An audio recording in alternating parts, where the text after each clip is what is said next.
Ngayong araw, pag-uusapan natin yung rate of interest or stipulated rate of interest. Magkano nga ba dapat yung interest sa pagpapahiram ng pera or loan na naaayon sa batas? But first, tandaan natin na under the jurisprudence and under our laws, may dalawang klasing interest. Number one, tinatawag yan na monetary interest.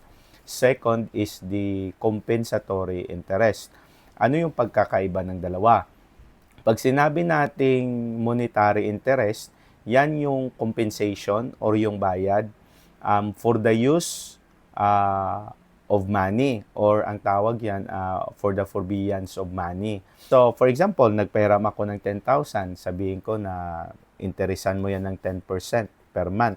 So, 1,000 per month. So, yung tawag dyan, dahil ginamit mo yung pera ko, nakinabang ka, magkakaroon yan ng monetary interest. So, pwede yan, no? Tawag dyan is monetary interest. That is the interest, no, for the use of money. Okay? So, usually, nasa kontrata nyo yan kung magkano yung percent. Mamaya, tingnan natin kung ilan ba talaga yung allowable. Okay? Second, ano naman yung compensatory interest? Ito naman yung interest in the form of damages. Kasi yung monetary interest, yan yung interest na babayaran mo sa akin dahil ginamit mo yung pera. Pero yung ano naman, yung compensatory interest, yan yung interest na i-award ng court kung ikaw ay hindi nakabayad ng principal obligation. Kung ikaw ay na-delay sa pagbayad or mayroon ng default sa pagbabayad. So, ipapataw yan sa iyo in the form of a penalty or in the form of damages. Kaya nga tinawag siya na compensatory interest. Okay? So, as a form of penalty or damages. So, that is number one, the two forms of interest. Second, the court has the equitable power to strike down or reduce the amount of interest that is stipulated by the parties if the same is excessive. Number one, excessive. Excessive. Sobra-sobra. Labis-labis na interest. Pwede yang i-strike down, pwede yang i-reduce ng court. Pangalawa, kung yan ay iniquitous, no? Hindi makatarungan na interest. Pangatlo, kung yan ay unconscionable, ibig sabihin, hindi matatanggap ng budhi, hindi matatanggap ng konsensya na klase na interest, mapang-abuso. Last, if it is exorbitant, sobra-sobra, labis-labis, no? Tandaan nyo yung power ng court na yan. Take note na hindi mawawala yung bayaran mo sa principal. Yung i-declare lang ng void is yung interest. So usually, binabawasan lang yan ng court kung sobra-sobra. Sa jurisprudence, ginagawa yung 1%, no? Depende sa court. Basta titingnan natin mamaya sa jurisprudence. Okay? Third, ito na yung mga pagbabasyahan natin ng jurisprudence. Ito yung tandaan nyo dyan. Many times in the Philippine jurisprudence, inallow ng court yung 24% interest per annum. Hindi yan iniquitous, hindi yan unconscionable, hindi yan exorbitant, hindi yan iniquitous or hindi yan excessive, no? So meaning 24% per annum, that is 2% per month. So allowed ng Supreme Court 'yan, no? Pero yung 3% per month or 36% per annum, dineclare ng Supreme Court as iniquitous, excessive, unconscionable, at saka exorbitant.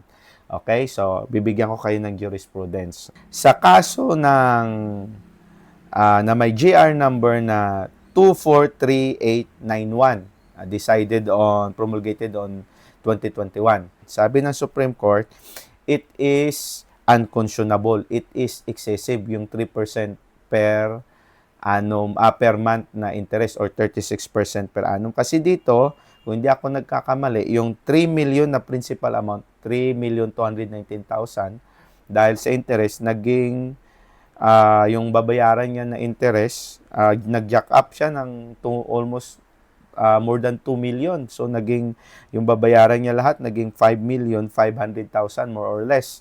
So sabi ng Supreme Court, yung interest na 3% per month ay excessive, sobra-sobra. So another case, promulgated on 2015, GR number 169407. Ano sabi dito ng Supreme Court? Ganon rin, yung 3% per month or 36 per annum na stipulated sa promissory note is declared as excessive or exorbitant. Okay? Next, GR number 197861, promulgated on 2013. Ano sabi ng Supreme Court? Yung interest rate na 23% per annum or that is less than 2% per month. Sabi ng court, that is allowable. So, in this case, sinight ng Supreme Court yung Medel versus Court of Appeals na sabi niya yung 66% per annum or 5.5% per month na interest sa principal na 500,000 ay excessive, unconscionable, exorbitant. Sobra-sobra. So, hindi na pwede yung 66% per annum or 5.5% per month. Sinabi ng Supreme Court sa Medel versus Court of Appeals. Turing versus Spouses Ganson. Ang sabi ng Supreme Court, yung interest rate na 3% at saka 3.81% per month sa 10 million na loan, nireduce ng court into 1% per month. So, hindi mawawala yung principal, ha? Take note. Hindi naman pwede yata yun. No? Ang i-void lang or babawasan lang is yung sobra-sobrang interest. Okay? Another, spouses Bacolor, no? Versus Bangko Filipino Savings and Mortgage Bank. Anong ginawa ng Supreme Court? Ang 24% per annum na interest is not unconscionable. So, allowed, yung sinabi ko kanina. Garcia versus Court of Appeals, allowed din ang sinustain ng Supreme Court yung 24% per annum. So, again, in short, may jurisprudence tayo na at least as of now, I don't know kung may latest na, pero as of now, as far as I'm concerned, pag lumagpas ka ng 24% per annum or 2% per month, is a strike down na yan. I-reduce na yan ng Supreme Court. Okay? So, question. What if nag-agree yung party sa 3% per month or 36% per annum or 5% per month or 10% per month? What if sabihin mo na nag-agree naman yung party? No, anong sabi ng Supreme Court? Sa case na sinight ko,